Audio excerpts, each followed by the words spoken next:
The House Committee on Oversight will come to order. Clerk, would you please take attendance? Chair DeBoyer. Here. Representatives Bierlein.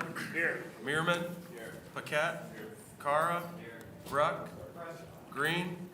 Rigas. Shriver. Woolford. Miller. Pohutsky. Conlon. McDonald. Mentzer. Cerniglu. Wegela. Mr. Chair, you have a quorum. Thank you, Mr. Clerk. Representative Mentzer moves to approve the minutes of the February 4th meeting. Hearing no objections, they are approved. First, I'm going to say I appreciate everyone that has come here today for the committee hearing.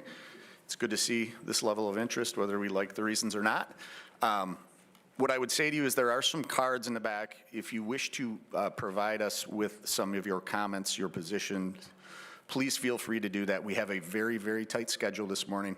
We have a number of people making testimony, so what I want to make you aware of is if you're unable to be able to come up and speak because of that time restraint, we will still have your position on record. It will be entered into the record officially, provided to the clerk, so I do encourage you to do that because we are on a very tight time schedule this morning.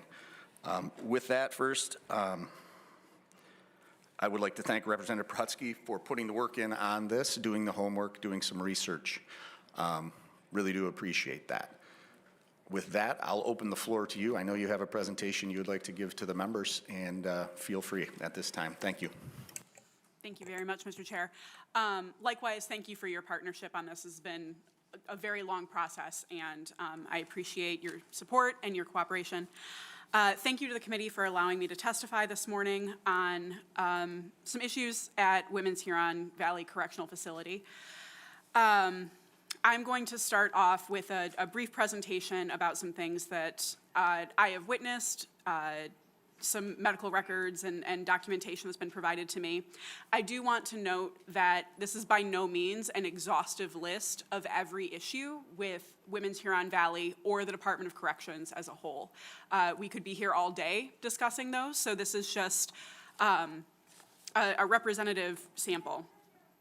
We will also be hearing today from Larisha Thornton and Andy Allen, two whistleblowers who were previously employed at Women's Huron Valley, as well as the Legislative Corrections Ombudsman Keith Barber, all of whom can speak firsthand to accounts of widespread issues in Women's Huron Valley and MDOC as a whole. I want to preface all of this by acknowledging that often these issues are dismissed because the people that are impacted are incarcerated. However, I ask everyone to remember that they are just that. They're people. They have lives that span far beyond the walls in which they're imprisoned, with families who love and in some cases mourn them. If the human cost here is not enough, there is the added financial cost associated with these failures. There have been numerous lawsuits filed against the department, costing taxpayers hundreds of millions of dollars due to negligence, abuse, and inhumane conditions.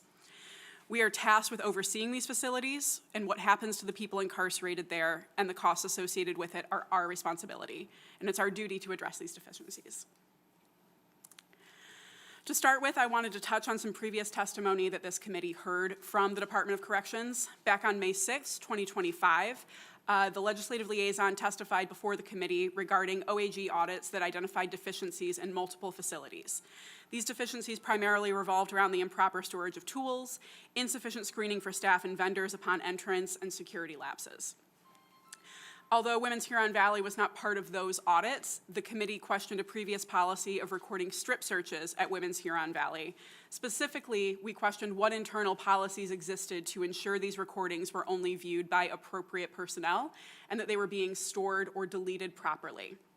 At the time, MDOC testified that there were internal policies that existed. However, after further discussion, it became clear that the only auditing processes for these recordings were those put in place by a third-party vendor. Women's Huron Valley did not have a process in place to ensure that recordings were being deleted, nor that they were not being viewed or downloaded by unauthorized employees.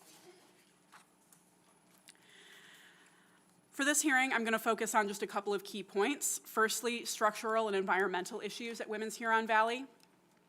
Next, health impacts and the lack of adequate health care for the women who are imprisoned there. And then I'm going to touch on these last 2 points, retaliation against incarcerated women and employee whistleblowers and alleged and verified misconduct, but many of those points are going to be more thoroughly covered by the witnesses. I'm happy to take questions at the end if there are any for me. So beginning with structural and environmental issues, these are excerpts from a 5-year physical assessment report.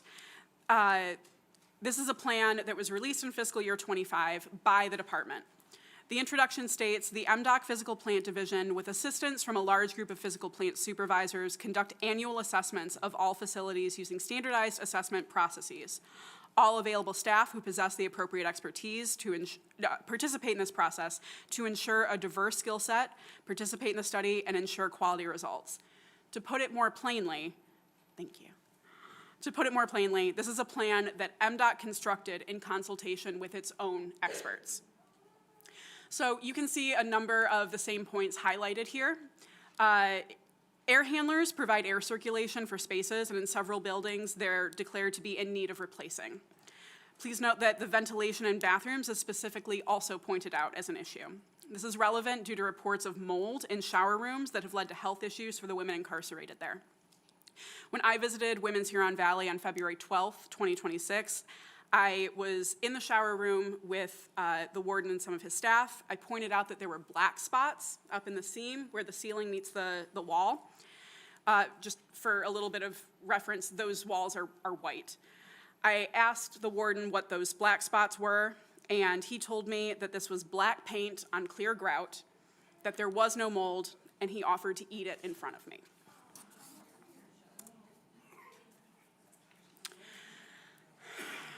Again, we can see that the ventilation in bathrooms and shower rooms and additional units are noted to have insufficient ventilation. The assessments that I've included in this presentation are from both the east and west sections of the prison. Here again, we see additional notes about insufficient airflow for bathrooms and shower rooms and that air handlers need to be replaced. When I visited Women's Huron Valley, Warden Howard showed me a lot of the new construction taking place across the prison, and he told me that several of the air handlers were being balanced. I asked why they were not being replaced, as was recommended in the department's own physical assessment plan. He stated that the first step was balancing them because they were, quote, in such good shape. That does not seem to be the conclusion reached by MDOC's own physical assessment report, however. Next up, I would like to discuss some of the health issues that the women there are experiencing and some of the barriers to care that they encounter. There are multiple reports of injuries and illnesses not being addressed. At least 2 women reported to me that they suspect that they have fractured bones in their wrists, but were unable to get appropriate health care, including x-rays, for several months, and eventually just, quote, learned to live with the pain. Women are also frequently ignored when they vocalize an issue. During my visit, I spoke with a woman who, after a year-long battle with uterine fibroids, was given an IUD. However, after the IUD placement, she experienced severe pain that was ignored until she developed a fever and extreme pain a week later. It turned out that the IUD was misplaced and it had migrated. This causes extreme pain and can even lead to uterine or bowel perforations. You also have in front of you a report from Disability Rights Michigan that was released last week. The report shows that the women in Women's Huron Valley who use wheelchairs miss approximately half of their meals, and that roughly 1/3 of them only receive 10% of their medication. This is due to lack of wheelchairs and attendance. This is also not specific to any one medical condition or type of medication. This is across the board. There are also reports of follow-up appointments being missed and medication not being given appropriately. So for the next several points, I'm going to focus on specific people because those are the cases that we have documentation and medical records for. Other women did not want their names disclosed because they were worried about retaliation. So I just want to point out and want us to keep in mind that while we're talking about a couple of specific cases, these are systemic problems. There are just under 1,800 women in Women's Huron Valley, and these systemic failures impact all of them. This is Crystal Clark, and I know many of us are familiar with her. Crystal has given us permission to discuss her medical records, and I visited with her earlier this month at Women's Huron Valley. In the first photo, you can see that the left side of her face has gone slack, and that this happened since she was incarcerated at Women's Huron Valley. Her medical records indicate that this may be due to swelling in her face that's leading to pressure on the nerves in her face and neck. In the second photo, you can see growth inside of her ear. The photo is the best we have. Thank you to Minority Vice Chair Miller for getting it to me, since I obviously wasn't able to take photographs while I was visiting. I do want to say, however, that when I saw her, the growth is present in both ears. It has spread to the outer parts of the ear. It is fuzzy, and it has, she also has a white rash or growth, it's difficult to tell, that has spread across her face. Additionally, her entire right arm, from the point where her sleeve ended until the tips of her fingers, is incredibly swollen. Records indicate that Crystal first reported concerns regarding mold in April of 2016 via a grievance. The grievance was dismissed for being too vague, but she has repeatedly raised the issue via other grievances and during medical visits. There are possible related health issues dating back to 2013, things like rashes, itching, difficulty breathing. In July of 2023, sputum cultures tested positive for Serratia marcescens, Aspergillus niger, and Klebsiella and Haemophilus species of bacteria.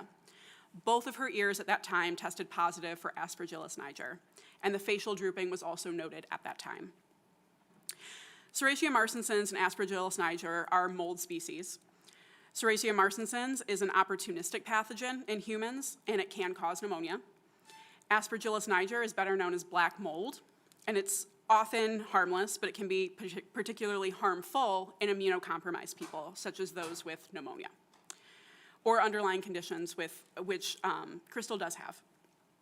It grows in moist, damp locations. The other two bacteria can cause a range of illnesses, including pneumonia or sepsis. The sputum cultures indicate that these pathogens are in Crystal's lungs. In July of 2025, Crystal was prescribed medication after other medications had caused vision problems.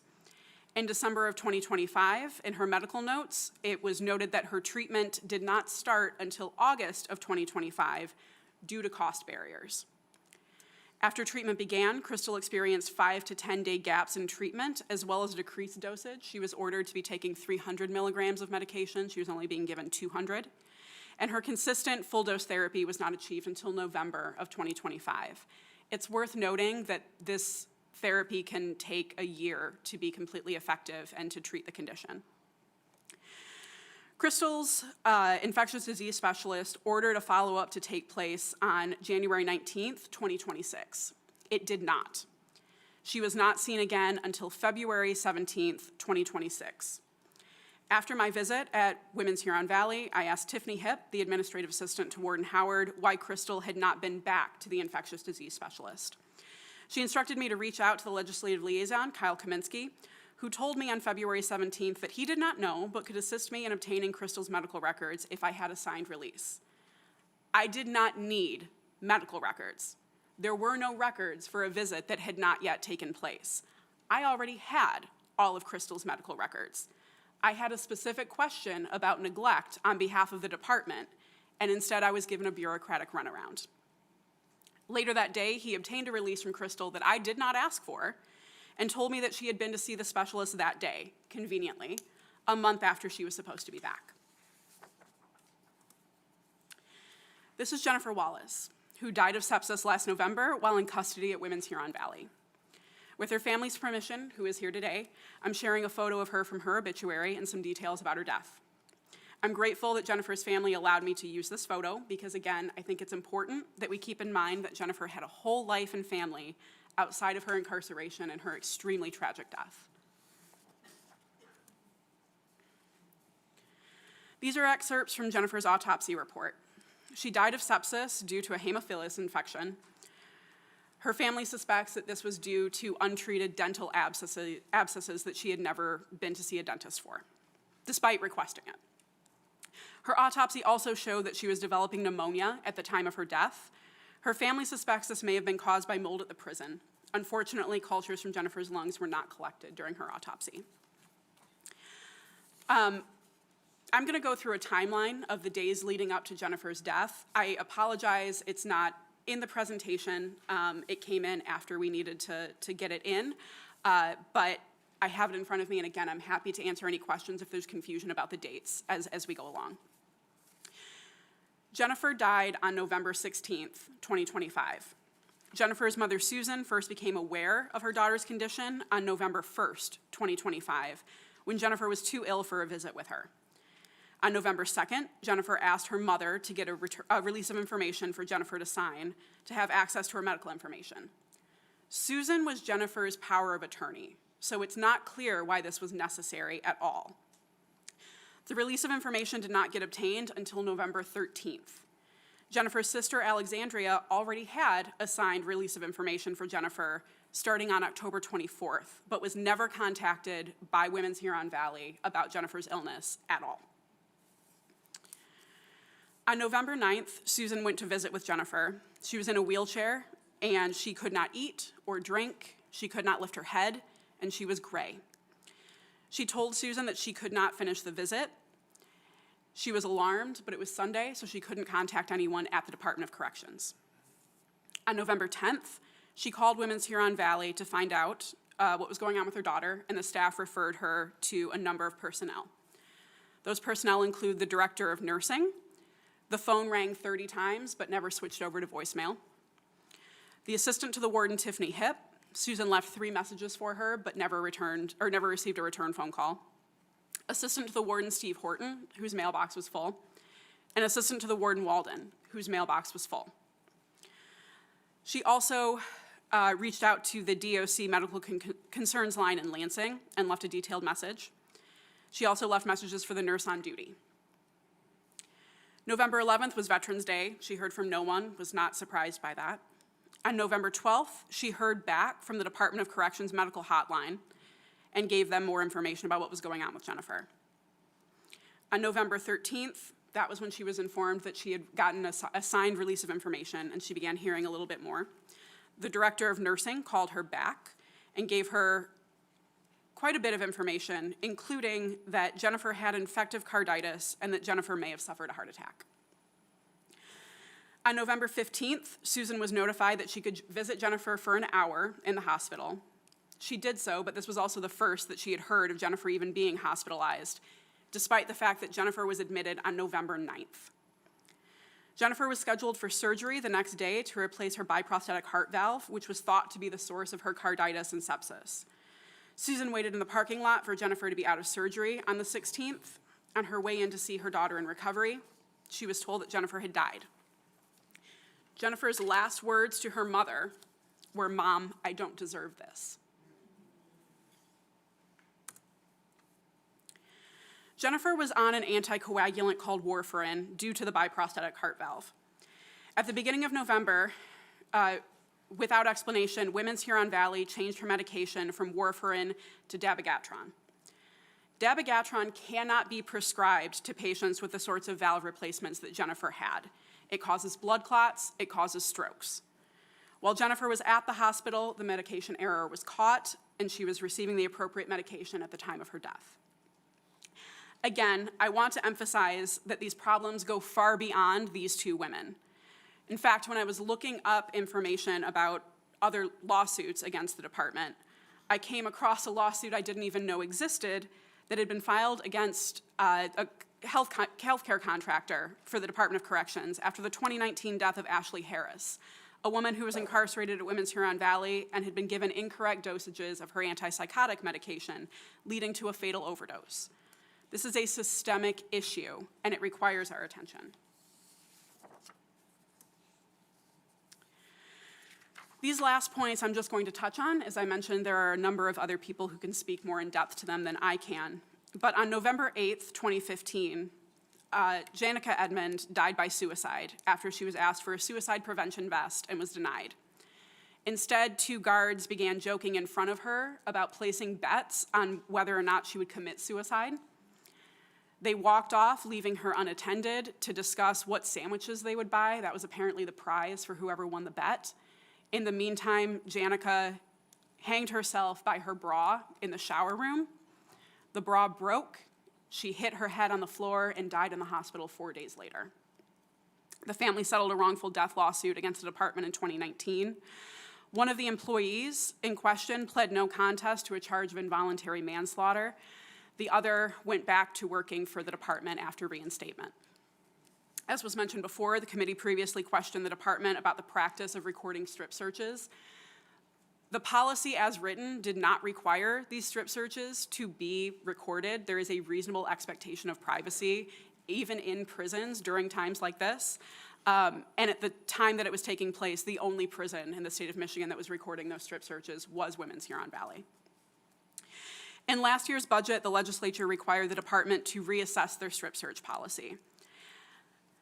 To be clear, at Women's Huron Valley, women were being required to undergo a strip search after every visitation with a family or friend, despite the fact that family members have to undergo a search when they come in. They have to go through a scan. Those visitations are monitored the entire time, and the women have access to a body scanner. There's no need for them to be going through a strip search, and many women have opted to just no longer receive visitors. It's worth noting many of these women have a history of sexual abuse. It's extremely re-traumatizing to have an unnecessary strip search and cavity search, and many have just opted to not have people visit them. I asked Warden Howard about the updated policy, and he said he was not aware of it. Just a reminder, we passed that budget last October. Women at Women's Huron Valley report the strip search policy varies CO to CO, and it is sometimes used as retaliation. Multiple women have reported that they are not permitted to wear masks when cleaning the mold in the showers. I alerted the warden to these reports, and he assured me that that was not true and did not ask any further questions or investigate further. I want to thank you all for your attention. As I said, we've discussed specific failures in Women's Huron Valley, but these are just signifiers of broader issues. We're discussing the unacceptable and inhumane treatment of people under the care of the state in facilities funded by and serving sentences created by this body. It's essential that we address the inhumane and even deadly conditions that these people are facing. I'm happy to take any questions. Thank you, Representative Pohutsky. Just a couple,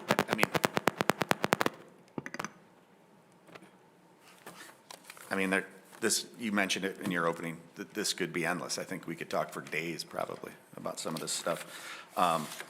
But in the interest of getting to a point that we can start to put policy together to fix this problem, I think we have to try to stay as focused on, the functional issue, because the individuals that you spoke of in the testimony you gave, in the circumstances, it's very emotional, frankly, because as you mentioned, regardless of whether these individuals are incarcerated appropriately or not, they're human beings, right? And we've taken a responsibility as a state that when we said, as the state, that they should be incarcerated, we raised our hand and said, we're going to be responsible for these individuals and their well-being while they're in our custody. And so when you hear that individual testimony, it does really drive home the point that these are people. They're not just a commodity that's in a correctional facility. But what I would like to try to do, as hard as it is to move off of the emotion side of those issues and into what can we do from a policy perspective to be certain that this doesn't happen to other individuals who are in our custody. Mm-hmm.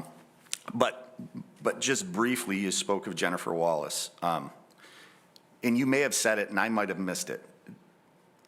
Did we have a diagnosis of sepsis,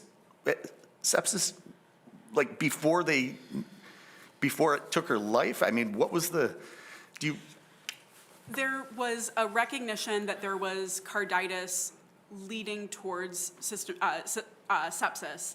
That was why the hospital decided to change the heart valve. I don't know if that was recognized at the correctional facility or if that didn't really happen until things took a turn and she got to the hospital. And again, I will admit my ignorance on some of this because it's not something that's necessarily in my lane on a daily basis. I'm trying to understand it. You've done a lot of good work. You've shared a lot of stuff. I've learned a lot. We as individuals, everybody in this room, we're recommended to be on an annual basis, right? Do a physical, have certain testing done, check things that are vital to our health and welfare. Is that a policy in the Department of Corrections that inmates have that done annually, have different testing? I don't do it like I should, but I know that I'm supposed to. I can say that, we received approximately 10 or 12 years worth of medical records for Crystal Clark. So I'm basing that on hers, but that's one person. And the warden also made a point of telling me, sort of derisively, that Crystal Clark goes out to get medical treatment far more frequently than other inmates. She does have lab work, like a yearly blood draw, at least that I can see. Past that, I'm not sure what But goes is in. that a reactionary treatment, or is that a preventative treatment, That I would be guess? the question, Yeah. especially since there was an acknowledgement made that she sees medical professionals more often than many other inmates. And particularly given the hurdles that other inmates get or meet when trying to access acute issues, like dental abscesses, like, uterine fibroids, things like that. I think that's a very valid question. Yeah, because it's, we all know what the cost of healthcare is, Yes. right? And I'm not going to say that there's not a significant cost to healthcare for inmates, but prevention, right? In every insurance company, every doctor will tell you if you want to drive down costs of healthcare, it's prevention. And that has stuck in my mind as I've thought through this. What do we do as a preventative in there? Yeah. I got lots of other questions, but I know we have other members, so I'm going to move right to Minority Vice Chair Miller. So, we know that there's issues with the HVAC and ventilation. So what has been done to correct that? So I'm going to preface this by saying I am not an HVAC specialist, so I'm going to tell you what I know. I can't give you a whole lot of insight into the specifics of what that means. There are some roofs being replaced. My understanding is that the air handler units are being balanced. Just Googling I don't know what the mechanical process of that is, but that is just trying to balance the airflow and promote better circulation. And in some cases, it seems like that's a totally appropriate attempt to make. My confusion, and what I asked and was not really answered to my satisfaction at least, the department has already declared that multiple air handling units do not need to be balanced, they need to be replaced. And particularly if there's an issue with ventilation and dampness and mold, which granted the warden denies that there's any mold in there, but I saw it, and I think that a lot of us have also heard reports of it, and also it's in Crystal Clark's ear from somewhere. I think that we're a little bit beyond pretending that the infrastructure in those units is sound. Exactly, it's not. And let me tell you, we treat animals better than what we have these individuals. Correct. Plain and simple. Now, I want to get into the wheelchair problem. You had mentioned, we had talked, that there's not enough wheelchairs, there's not enough walkers. So first of all, how many individuals need them? How many do they have? And are these incarcerated individuals really missing meals? Today, they're missing meals. They are. And, we're focused on the wheelchair aspect. The women who need wheelchairs and assistive devices are not the only ones missing meals. There are women who don't want to have to deal with, retaliatory actions or things like that. There are women who have been assaulted by other inmates there who do not want to leave their cells. The same woman that spoke to me about her IUD also disclosed that she had regularly been assaulted by somebody who was housed near her, and that correction staff were not being helpful with that. So there's a variety of reasons, but yes. There's decades of issues with this prison and the treatment of women there. We know that. That's documented. These are not isolated incidents by any means. I request that the chair bring in the warden so we can get into some of these other questions that Rep. Pohutsky cannot or should not answer. This is detrimental. This affects so many lives. People are dying in these prisons, and we need to take action. We need to have them here to answer these technical questions, like who removes the mold? Is it the It's the women. It's the women. You need special treatment. You need hazmat material to do that with. You cannot have women inmates removing mold that gets into their lungs. No wonder they have mold growing out of their ears. come The on. warden it's told me common that sense. the bathrooms are cleaned about 3 times a day by the inmates. Anything past that, I can't speak to. But as I said, when I was there was mold present in one of those shower rooms that I got to tour. Thank you. Thank you. Yeah, it is interesting. Just by happenstance, my other world that I come from, we have dealt with mold issues. I live in the construction world. In order to have an impactful mold circumstance, right, you need a few things. You need the spores, obviously. You need moisture. You need temperature. And then you need a food source, right? So those are the 4 very critical things that are necessary to have mold circumstance. Individuals, I may not be susceptible to a level of mold. My body just might be able to fight against that, and it's not a big deal, where other individuals will be more susceptible to a reaction with mold. Just a very baseline question, again, as we're trying to put together how policy is, what we can make recommendations on policy to correct this, because, you know, the Department of Corrections is a massively large structure.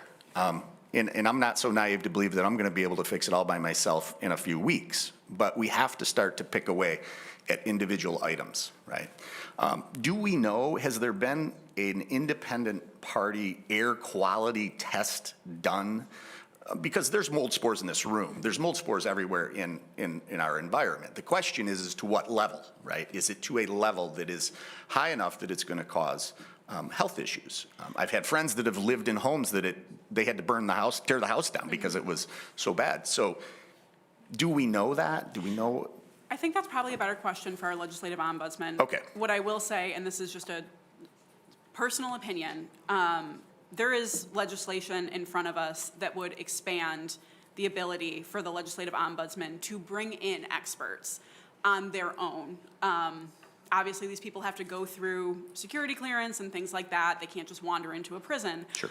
But to get that third-party expert opinion and to ease the process or the ability for doing that, that is something that I think would be very, very helpful. By no means would it solve all of the problems, but it would give us the ability to get a more unvarnished picture from someone who does not have skin in the game and whose job it is to identify some of these problems and mitigate them.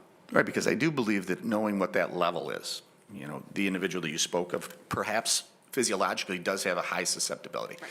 So we need to know that level to know to what degree it needs to be addressed, right? Correct. Because if we don't have that, we're making it up as we go along. So I do think that would be a very important thing, and however we can pull that off, I think we should try to do that. Representative Wegela. First off, thank you for bringing this here. I wanted to talk about Crystal Clark. Was looking at the documentation we have that Crystal Clark first reported issues in 2016, and then looking at the timeline that she tested positive in 2023. Is that essentially, she was ignored for 7 years?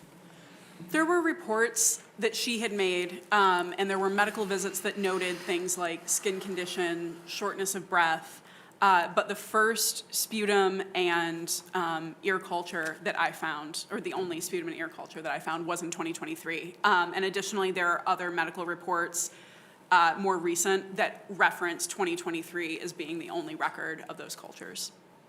And then additionally, it took until 2025 for treatment to even start after being tested? She had been on a previous azole that caused, those are like pretty heavy-duty antifungals. They take a really long time, that caused vision problems prior to that. So she stopped, that was discontinued. And then 2025 is when they reassessed it. And she was ordered a different medication, which she still did not get. She didn't even start for over a month. And then when she did start it, she was not given consistent dosage of it until 5 months after the original. And I think it's completely unacceptable that people are being ignored for so long in these institutions. And I'm interested in figuring out how can we make sure that when people are coming and saying, hey, I need this, we need to provide that medical care to them, because you know, in this country, we certainly have a problem with mass incarceration. But we also have the Eighth Amendment, which is supposed to protect people from cruel and unusual punishment. And this sounds very cruel and very unusual. So thank you for coming today. Representative Paquette. Thank you, Mr. Chair. Just wanted to make the genuine note that I appreciate your work, and this is worthy, and thank you for bringing it before this committee. Very grateful for it. Representative Shriver. Thank you. My question is probably better suited to the warden, perhaps the warden's boss, or the warden's boss's boss, or the warden's boss's boss's boss. $2.2 billion. Michigan Department of Corrections budget, $2.2 billion per year. The money's there. So what gives? Like I said, probably a better question for another guest, but that's what I'm reeling with right now is the money's there. What gives? Look at the estimates. With this money, this is like $11,000, $12,000 per year per inmate for what? For health care. So where's $12,000 worth of health care with these people? The money's there. What gives? Agreed. And so I'd like to talk to the manager. Hopefully you have a better time getting a hold of her than I do, but I agree. Thank you for bringing this up. Thank you very much. God bless you. Representative Carra. Thank you, Mr. Chair, and thank you, Representative, for your testimony. My question for you is, do you by chance know what determines the warden's salary? I don't. That's a good question. Okay, because if we had merit-based pay to where having sanitary conditions, having cost effectiveness, having low recidivism rates, those types of things would be, if we rewarded the warden for good results and they got paid less for bad results, I think that would be something productive for us to consider as we're looking into policy. Just like with department heads, the department heads always want to come in and ask the state of Michigan for more taxpayer funds in order to provide services, but they continue to provide worse services to the state. We have a conflict of interest. We need to align the interest of the taxpayer with the well-being of the people who are incarcerated, as well as the taxpayers who are funding this. Does that make sense? It does. All right, thank you. Thank you, Representative Carr. Representative Mentzer. Thank you, Chair. You know, we have sat in here and listened to Auditor General reports of several state departments. And the Auditor General goes in and he doesn't just look at financial things, but it's a good point, Representative Shriver. They look at material failures of the rules and regulations of that agency. Has the Auditor General ever been sent to the MDOC? Have they ever been sent to the Women's Huron Valley Correctional Facility? And if not, how soon can we get them out there? I think that's a reasonable request to Yeah, to they have, make a in the request. general sense, looked at the Michigan Department of Corrections, and we do have a report available for you. But I don't know that they've recently been to the Huron Valley facility. You know, I think I vaguely remember that being asked when they were here last May, and I don't remember the date. I think it definitely preceded me being in office, if I'm remembering Okay. correctly. But it's a good question to follow up on. Which is a legitimate, and you can, any of us can make that request of them. I mean, I could make it on behalf of our committee, you could make it as a representative, that perhaps Huron Valley specifically needs to be looked at. I think as the chair, I would like you to make a request of the Auditor General to look specifically at Huron Valley Correctional Facility. Yeah, I second that. yeah, gladly, I will do that for sure. Thank you. The last one was in 2020, 2020. okay. Oh. So, thank you for that. Representative Bruck. Thank you, Mr. Chair. Thank you, Rep. Pohutsky. This has really been very interesting and sad, too. So I was in Iraq when Abu Ghraib occurred and the videotaping, you know, and it caused great distress and caused people to actually die, you know, because of the unrest caused by that. Have any of these videos during these strip churches been released or been, you know, gotten out into the public arena? Not to the public, as far as I know. There is ongoing litigation. There's been a class action lawsuit filed that is in the process of being appealed now, I believe. So I have not heard of any of them being made public, but past that, I don't know if they have been circulated to unauthorized personnel or anything like that. Again, there isn't an internal policy for the prison or the department to ensure that. So possibly they've been viewed within the prison, within MDOC, or maybe the Huron It's Valley possible. Women's and Correctional Institute, between members. Have you looked at, as you've done this research and investigation essentially, have you looked at the training or the time and service of these correctional staff? So, I mean, there's like the standard training that the department has. I think that we're all pretty well aware that the department is understaffed writ large. When I brought it up with the warden, he said that Women's Huron Valley was a little bit better positioned. They weren't as understaffed as other facilities. He had some suggestions about how to address the shortage, and I think that some of those are very valid. But I do hesitate to say that if we just had more COs, this would solve the problem, because a lot of these are healthcare related. These are not CO deficiencies. These are broader than that. So, you know, those are policy discussions that I think are important, and I'm happy to have those. And I was grateful that he had some real suggestions to deal with it. But the issue itself does go a little bit beyond that. Okay, because we're not dealing with ignorant hicks from West Virginia National Guard here. We're dealing with trained correctional facility people that, and some of the things that you described, you know, the banter, the laughter, you know, this should not be occurring here in the U.S., let alone anywhere in a prison. But this is very discouraging to hear this, and I don't know if legislatively it's a policy thing with the training and the proper oversight, as was mentioned with the AOG. So, thank you so much for your testimony. Thank you, Chair. You bet. I think we should say this, though, for the sake of just recognition, so that there has been, in a large-scale sense, a staffing issue in the Department of Corrections.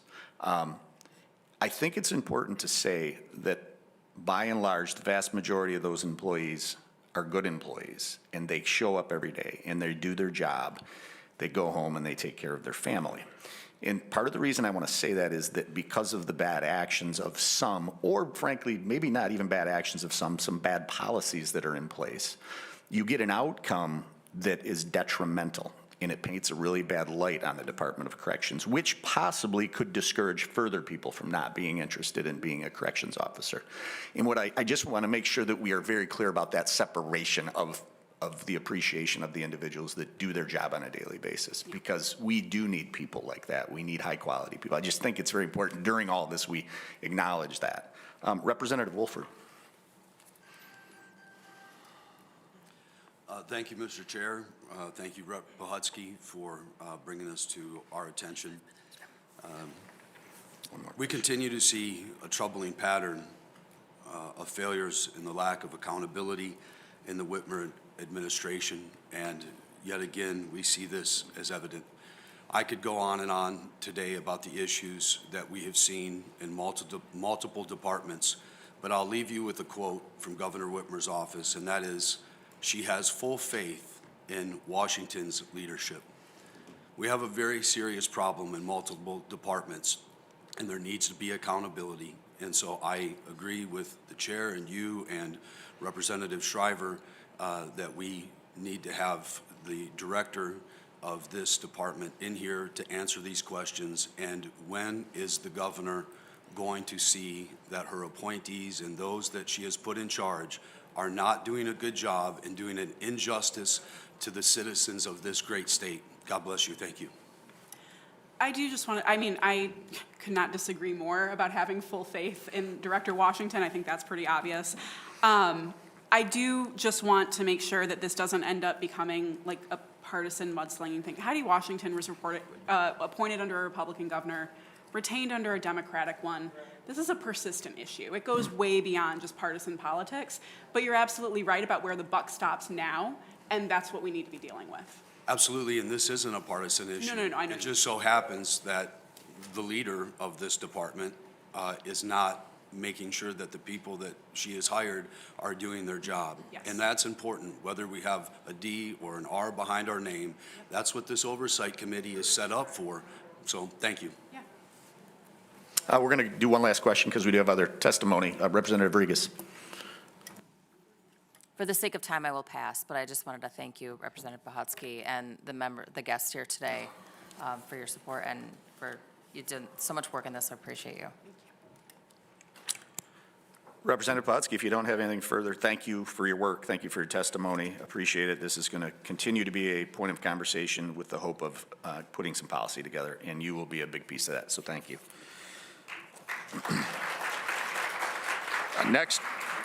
Next, we're going to hear from a couple of individuals with some firsthand knowledge from issues inside Women's Huron Valley facility.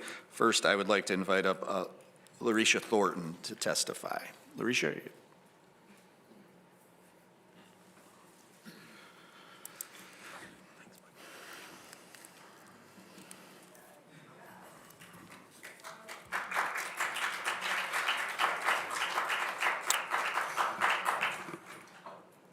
Good morning, how are you? Good morning, Mr. Chair. Who do you have with you? I'm David Nacht. I'm David Nacht. I'm her lawyer. Okay. And I want to thank you all for oversight. There's bet. nothing more important for a legislature to do than oversight the executive branch. I don't care who the governor is. Keep an eye on things. Yeah, will do, thank you. So I'm going to just point out, as I mentioned, we have a very tight schedule. We have yourself, we have two other people that have to testify, and we have about 20 minutes left. So I want you to go right to your points. I'm going to open it up to questions afterwards, but we'll be very specific and quick on those, and maybe have to limit those slightly, because I think it's very important that we get to all three individuals that are going to testify. So if your red button is on the microphone, begin, please. Good morning, and Chair, and thank you, committee, for having me. So I want to discuss the dehumanization of the women, the retaliation, and the minimized conduct that's just mockery. Oh, sorry. Sorry. My name is Larisha Thornton. I am, sorry, I'm in a little shattered. My name is Larisha Thornton. I am a former employee of Women's Huron Valley. I was an employee there for 5 years. And in those 5 years, I saw a lot that discouraged me from working there. And it also gave a sense of, if you were a bully, you were great. But if you wanted to help, you became a target. And I became that target. So there was a lady 2 years ago who committed suicide. And the officers made bets against her as well. Their bets were that she would not commit suicide. So when she did, they were upset, highly upset. And her name was McConnell. The medical neglect, Mobley. She went to healthcare for what she said her bottom was hurting, right? So they told her that she had a urinary tract infection. They gave her medication.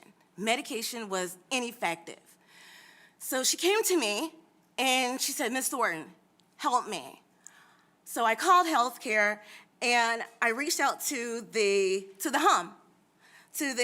health unit manager. And I say, hey, can you check her? She is in pain. They did. She ended up being in the hospital for 2 days because of the lack of initial health care.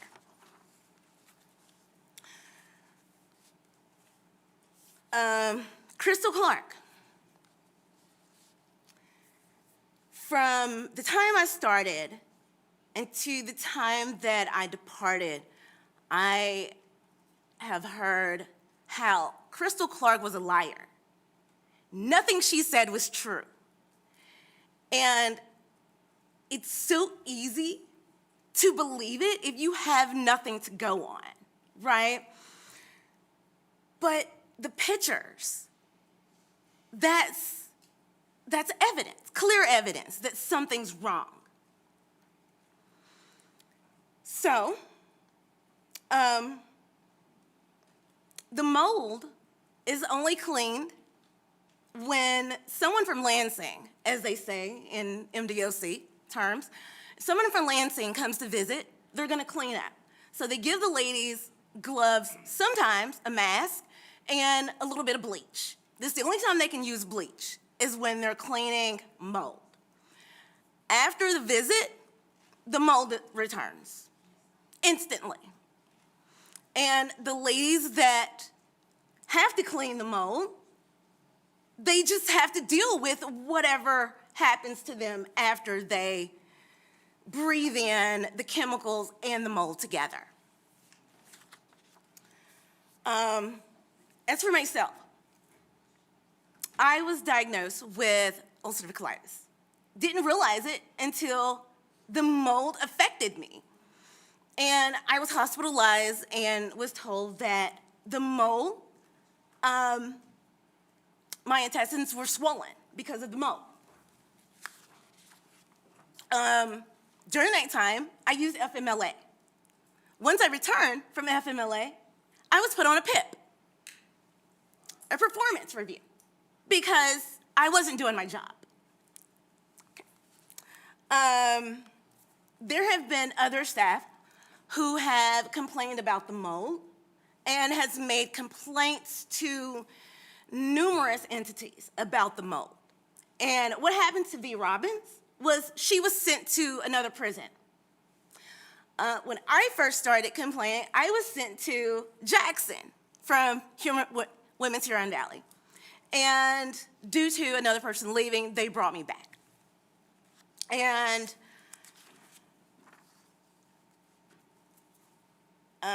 so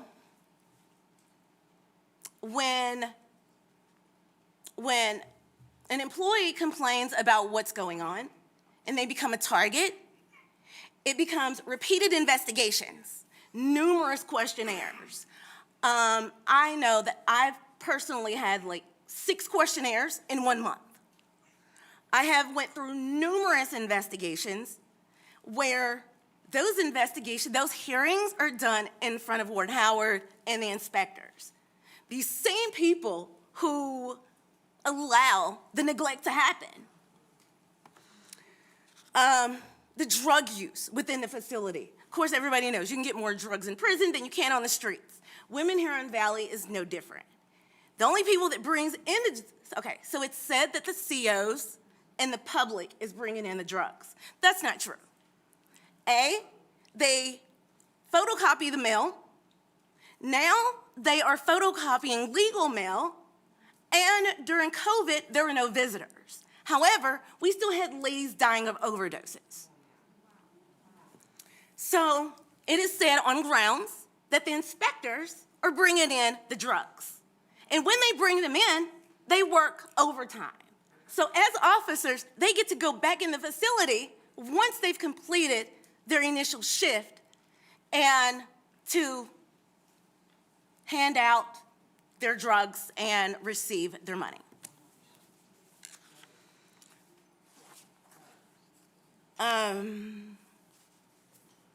Officers are mandated to work 16-hour shifts, sometimes more.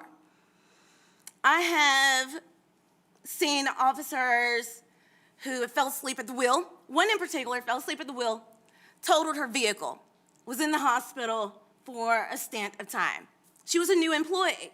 And being a new employee with the Women's Huron Valley, you have to be in service for a year to be able to have leave for medical. So this particular employee was forced to come back to work, even though she wasn't able to come back to work, and her light duty was being in the bubble where she's handing out PPDs. However, it's still strenuous because she had a cast on her leg and she was standing.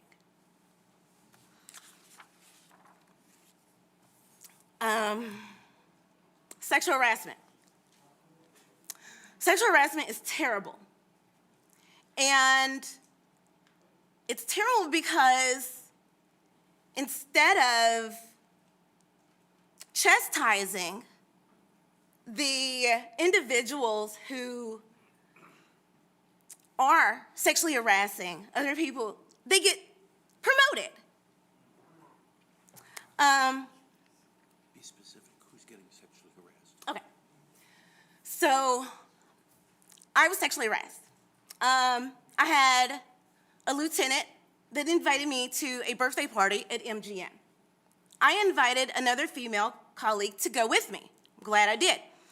When we arrived at MGM, we were met with just him, by himself. He tells my friend that's with me, my other colleague, he says, I have a room upstairs. You can wait down here, only need 45 minutes with her. Yes. In that moment, I felt uncomfortable. I gave her a look. We said we're going to the bathroom. We left. The following week, I received word that I was being watched by their surveillance cameras. So, said lieutenant called me in my classroom right after I got that call because I decided to park somewhere else, right? Because I'm like, let me just see. Let me just find out. I get a call from said lieutenant, said, hey, I just wanted to make sure you were here. I didn't see your car. Oh, okay. 3 months later, I got a new vehicle. I just didn't feel like there was any other choice. So going back to the contraband. So the inspectors have favorites.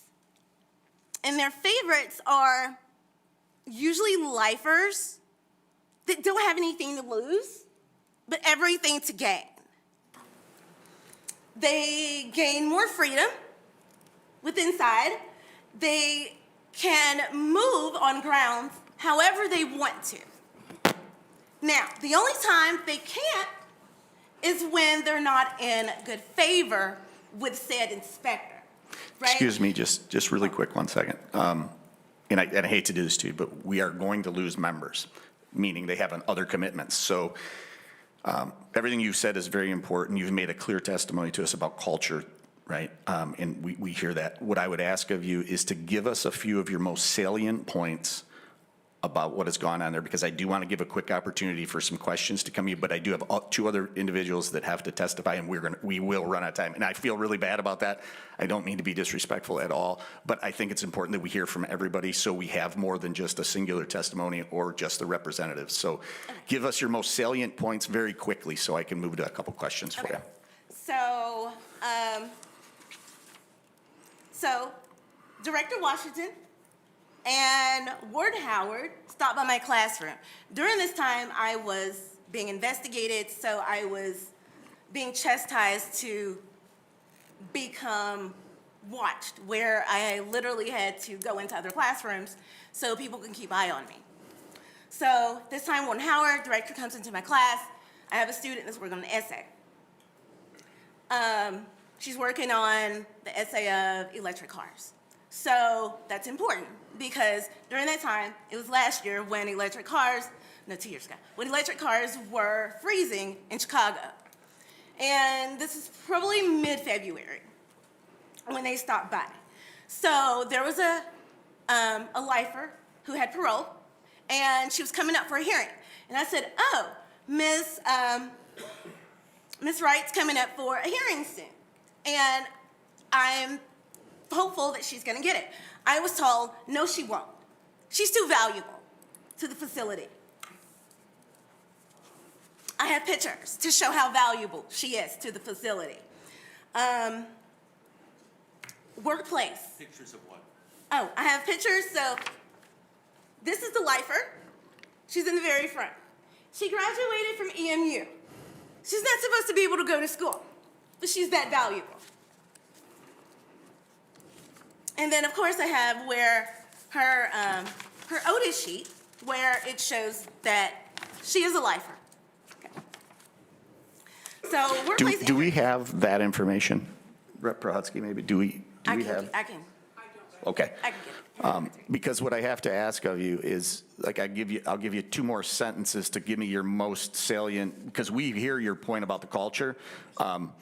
And we literally, we're not flexible here on this today because of our circumstances, so we have to move to questions really quickly. Okay. Thank you. I'll We take okay there? questions. Okay. I'm gonna, just really quickly, I wanna get a quick understanding. So what was your specific role when you were I was a teacher's aide. you were a teacher's aide? Yes. Okay. Did you work in a specific facility at Huron Valley? Meaning, there's multiple buildings there. Right. So you worked in all of the buildings? I visited all the buildings, but my specific building was the Jennings on the east side. So you spent most of your time in Jennings, which is what, the educational, I'm Yes. guessing if you're a teacher's aide, Yes. the educational facility. Yes. And it's your belief or position that there's a mold issue in the Jennings building where you were spending most of your time as well? Okay. I just needed some clarity on where you were on that. Representative Rigas. Thank you, Mr. Chair. Good morning. Thank you for your presentation. Going back to the cleaning of the mold, who ordered bleach to be used on the mold? Because that's not the proper process for cleaning up mold. I agree. And who orders it would be the warden and the inspectors. And are they aware that even the EPA does not recommend the use of bleach on mold? Because that residue does actually cause the bleach to return rather rapidly, and it does not kill the roots of the mold. I can't attest to that. A simple but I Google would search say can that figure that. I'm sure they are aware of that. Yes, okay. And that was a mistake I had made years ago when my basement had flooded. I used bleach, and then it came back worse. And so I had to call a restoration company, and they explained to me that you should never use bleach on mold. Okay, thank you. Thank you, Representative. Representative Wegela. Thanks for your testimony. I'll be brief. First, I don't think it should be inmates cleaning the mold. We should get a specialist to come in. But you said something, and I thought it was horrifying. And you said the mold is only cleaned when Lansing comes to visit. Is that Yes. correct? So I don't know, Mr. Chair, if we need to set up a rotating schedule for the Oversight Committee to come to Huron Valley, but I would be willing to sign up. Thank you, Representative Wegela. I apologize for having to cut you short. I'm really sincerely, but what you have, the information you have, if you feel so inclined, and obviously your lawyer's here for a reason, if you feel so inclined to share that with this committee, we would appreciate that. I would definitely. All right, thank you for coming in.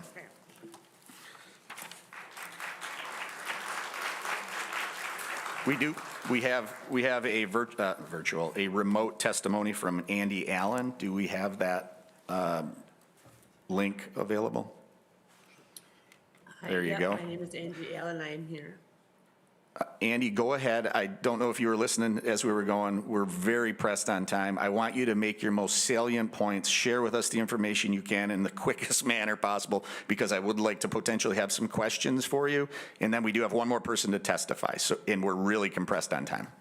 Thank you. Absolutely. Number one, everyone knows about the mold problem. I don't need to press on that anymore. Everyone knows about it. Everyone knows that there's bleach being used to clean it up, and it's not in a timely manner, and it really only does get done when Lansing's coming.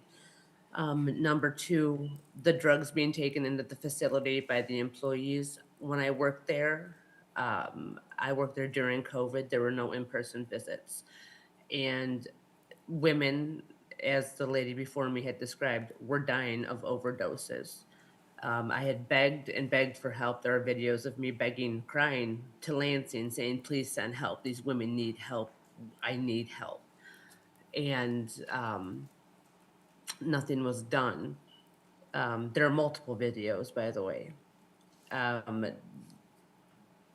people bring them in. They're not being parachuted over the walls or airdropped in. Employees are bringing them in, and they're selling them, and women are dying. The MDOC has blood on their hands, and eventually they're going to have to answer for that.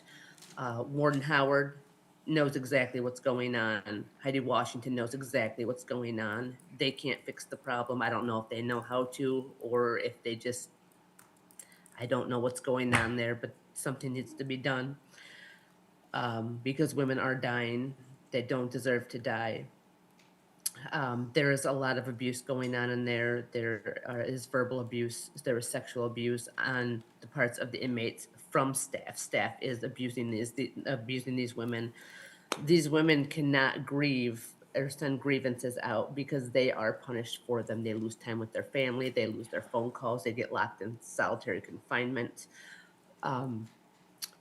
They are taking women who are already angry, they are locking them in very small cells, they are abusing them, and then they release them back into the public more mad than they were when they went in.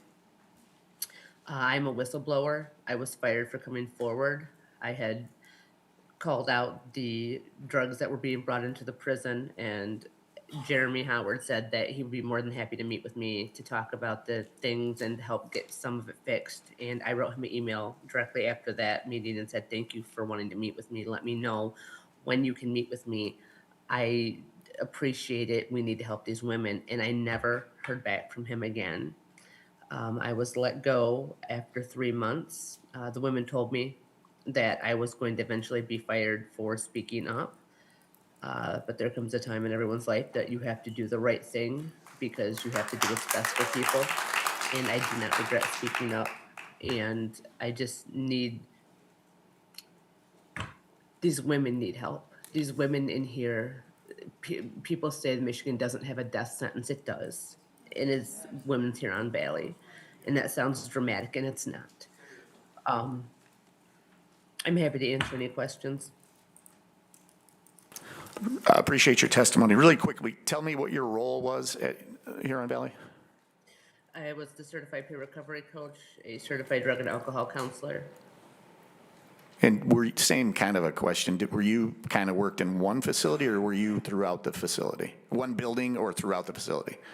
I was centrally located in the mental health department, but then when there would be MAT meetings or MAT passing out of MAT, medicated assisted treatment, I would go to that building just to verify because what I saw there wasn't good either.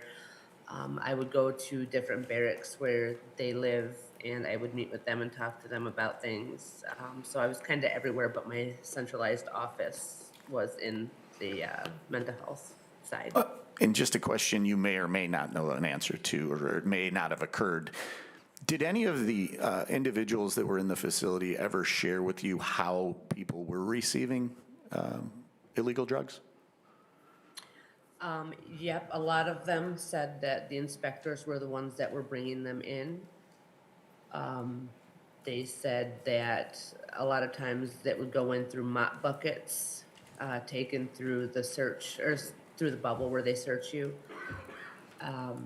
But a lot of it was pinned on the investigators. Okay. We do have one question from Representative Miller. Thank you. So to your point, Chair, when you said there's good employees working at these correctional facilities, including Huron Valley Women's Correction, but let's do a little snapshot here. You have drugs being brought in by employees. You have employees harassed, retaliated, they're targeted. You have drug use. You have missing meals, strip searches, overdose deaths, inspectors bringing in drugs, wrong medication given to a woman who died. We're not even talking about the past rapes that the state paid out millions on. Never mind that. You have missing meals, equipment not giving, sexual harassment, rape cases, and the payout here. So to me, this is waste, fraud, and abuse that needs to be addressed. And it should have been done decades ago here at this facility. And Michigan has let you down here, but we're going to do something. We're going to take action. Thank you. Thank you, Representative. I've also gotten phone calls from random people who I don't know telling me that they know more about my case and to get right with God if I keep talking about this. Just, I want that on the record as well. Andy, thank you for taking the time this morning to testify. I apologize for how quickly we had to push through the testimony here, but we do have one more person to testify, and I do think it's important that we hear from everybody that we've invited here today. So thank you for being here this morning. I appreciate your testimony.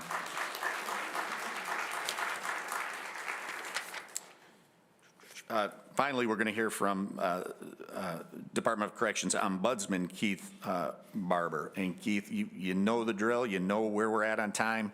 I'm going to ask you the same thing, be as to the point on issues that you think you need to share with us right now. Give us a couple of minutes to get some questions from you, because we do have members that have another commitment that they have to be at. So Keith, go ahead. You bet. Red button. Thank you, Chair and Committee, for this. Some of my testimony might surprise you a little bit. I won't go into an introduction about me except to say that I am not part of the Department of Corrections. I work for all of you guys. I'm the Legislative Corrections Ombudsman, not part of the Department of Corrections. So I've been hearing about these issues. I started working with the Ombudsman's Office in 1982. I've been hearing about issues at the Valley for years, and things were bad.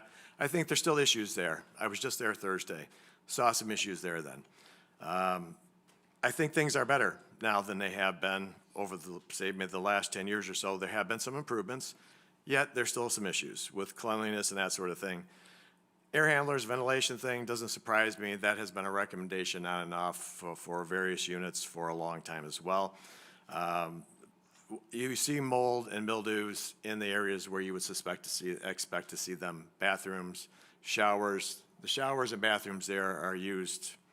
Showers especially probably used 14 to 16 hours a day. They're constantly in use. There just isn't enough air, I don't think, to get that out, to dry it up. They're trying things. They have industrial fans. They're doing a lot of different things. I don't think it's adequate. Found mold growing on the grout. They have tile and grout, probably the most ill-conceived thing to put into a prison anyway, but these were built back in the 70s. Those were the materials we had. Those areas aren't getting cleaned well. From my experiences, I think it's a matter of the clean materials. I don't think they're given the proper materials to clean. This is not a new thing either. I don't know that they're getting trained well to clean these things. Those are issues as well. Supervision. Officers are generally the ones who are supposed to supervise, or the counselors in the unit. They're not supervising people on what to do, what to clean, how to do it. Even with a steam cleaner they have that goes in between units, they get to keep for a week, there's still mold issues. Looking up in what I assume are cold air returns in the ceiling. Buildup of dust and grime. You could take your hand and wipe it off and you'd be a mess. Nobody thinks to look up. Nobody looks at these issues. They're there. It's been like this for years. They get used to it. And the people who live there are the ones who end up suffering because of that, because they're there all the time, obviously. Employees are affected by this too. They're there a lot. 8 hours a day typically. Many of them are working 16s or more, as you heard earlier. So I think that people get used to seeing that grime. They don't pay that much attention to it. And then they're so busy with lots of other things because of a number of things like the employee shortage.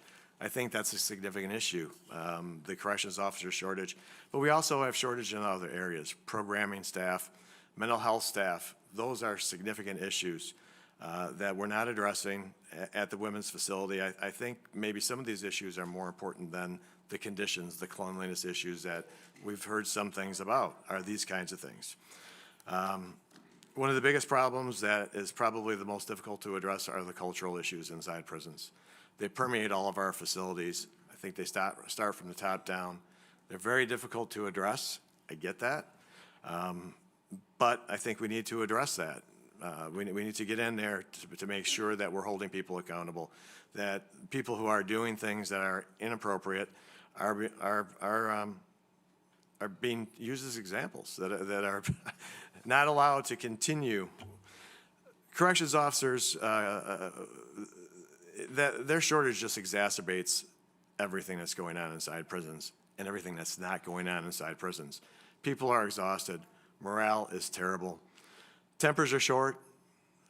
There's a myriad of other problems this creates. It also creates a chaotic environment for the incarcerated population. They don't know from day to day what to expect. They don't know if yard's going to be canceled or not canceled.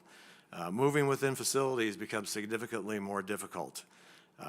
Access to programming gets impacted because of the lack of staff. Visits get impacted. That's a respite from prison life for many people, but they get impacted. They start late frequently. They don't add on the time for a late start. They stop at the regular time. I think sanitation is clearly important, but I believe these other issues are affecting our facilities in significant ways, and perhaps even more than the sanitation issues that you've heard about here. Clearly, people that have allergies to mold are impacted. I'm guessing if you have a sensitivity to that or a significant allergy, based on what I saw, you're going to have issues with that in the facilities. Just last Thursday when I was there, it's there. I didn't see anything growing in the ceilings and the corners like I have for years, but there are concerted efforts to clean. You know, that's been going on now. Every unit when I was there on Thursday was being cleaned, save one, and that was because it was count time. As I was walking through the units, they didn't know what units we were going into, so everyone was being cleaned. Maybe that was the normal schedule. I find that kind of hard to believe based on me being in and out of prisons for almost 40 years, that was the norm, but maybe it was. We'll give them the benefit. I think there's a lot of issues here. We can't cover them, obviously, in this short of a time span. And I'm happy to answer any questions about anything you've heard to the best of my ability. Well, I do appreciate your insight. You kind of give an independent perspective, which I think is necessary. We have to have an independent perspective, right? Because we may believe something hard in one degree, they may believe something hard in another degree, and you kind of come and try to look at it from an objective perspective. And that's important, I think, as we decide on policy moving forward. If you don't mind, there's a couple of questions. Representative Bierlein. Sure. Thank you, Mr. Chair. Keith, I was on staff. We worked together a couple times when I would get calls from family members. What is the process? Our office receives a complaint. We call you. What is the process? And sometimes I think it feels like we go through the steps, but without policy change, there's nothing that we can actually do. So can you tell me what the process is when we receive a complaint and we reach out to you? Sure. Yeah, and it depends upon what the issue is, quite frankly. Everything that legislators send to us gets priority treatment. We work for you. And so we handle that as a priority case. We will reach out to the facility and get documentation if that's what's needed. We typically will reach out to the incarcerated person and interview them either over a confidential phone call or in person, depending upon where they're at and how serious of an issue it is. If it's a medication issue, very serious, obviously we're going to want to jump on that and then contact the appropriate healthcare staff. So that it kind of depends upon the issue on how we go, but the steps are the same. We get the complaint from you, we analyze that, we determine what's needed, and we obtain that, whether it's interview with the prisoner, with staff, obtaining records, including video, and sometimes on-site inspections to see what they're talking about. Then we will write up recommendations to the department if we find that there is some reason to make a recommendation to them, and then would report back to the legislators on what we found, what the department's response was, and if we think that there's a policy issue that needs to be addressed at that point, then we might make a recommendation to the legislator for that. But we've probably already previously made that recommendation to the department to change policy. Mr. Chair, if I may. Sure. And then does the ombudsman's office get involved? We've heard from 2 former employees about the rampant drug use. At what point do we advocate for the prisoners to be in a safe environment where they don't have access to those drugs? They don't have access to those drugs, you mean? Yeah, how do we get there? Oh. Yeah, the drugs are a significant issue. They are a much bigger problem than they were when I first started, and I've seen that ramp up over the years. I'd say the last probably 10, 15 years, it's over the top from what I've seen. Synthetic marijuana, bug spray, soaked on paper, just the stuff that's getting in. How do you stop that? I think you need to take the incentive out of it, and you need to pay attention to where the sources are. As you've heard earlier, we've heard that, you know, prisoners are having this thrown over the fence. It happens. Visitors are bringing it in. It happens. It's coming in through the mail. Also happens. The amount of drugs that we hear about being available, I find it difficult to believe that those are the only sources or the primary sources for the drugs coming in. I don't really know exactly where they're coming in because the department keeps really poor records about substance abuse, about drugs, where they come in, when they're found, and then what happens to them. Really poor records. They couldn't really tell you. So that's part of the issue. How do you address that when you don't really know what's going on? But I do think that we need to talk about the elephant in the room, that there are employees that are involved in this, probably to a much larger scale than we would like to believe. But having said that, I believe also that the vast majority of Department of Corrections people, to the chair's point earlier, are hardworking, decent people trying to do a very difficult job in difficult circumstances. Representative Wegela. Thanks for being here. So I think this is kind of an important thing for us to at least look at or talk about.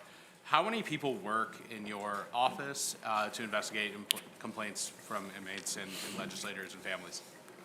There are 12 of us altogether. That would include myself, and I have 2 office staff, so I have 9 analysts who actually go out in the field and do the real work, I'd say. They're the ones who do the investigations. They're the ones who are out there on a regular basis.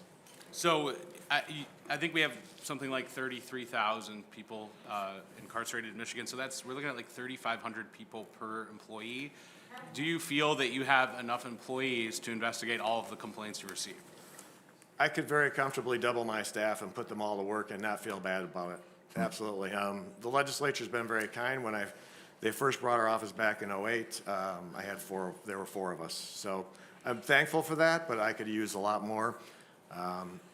And then the bill that was mentioned earlier, Senate Bill 156, it's trying to get that through so that we could actually do inspections.